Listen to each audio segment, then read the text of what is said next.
ko lang kung kailan mag-peso ako. Hindi isa-isa lang nilang pagdalo. Pero, totally, may natitira pa rin. Yung mga, bili ng mga bahay ba? Kwento kanina, siguro nakabili ng bago ano, rep, inverter, is, ganit na din. Pero kung mas matitibay yung mga luma para mo sa bago. Dito naman, diba, electric system to.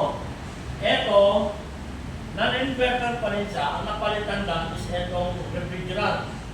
Ginawang R410 at saka ginawang R32 plus yung compressor niya is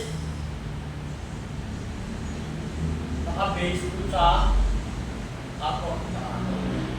Pero, non-inverter pa rin siya. Ngayon, paano mo malalaman na fully inverter siya? Hindi dahil sa system na sa refrigerant, sa R410 na refrigerant, o compressor. Kundi dahil sa mga board. Board. Dahil sa isa na naka-rectify na rectifier.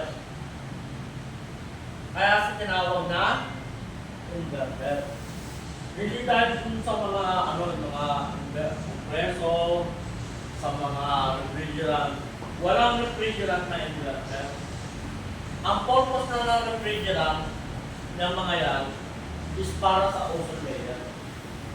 Para global warming ba?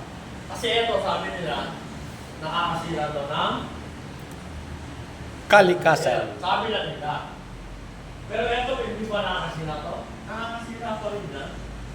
Kasi once na nagkaroon ng carbon to, nasunog yan.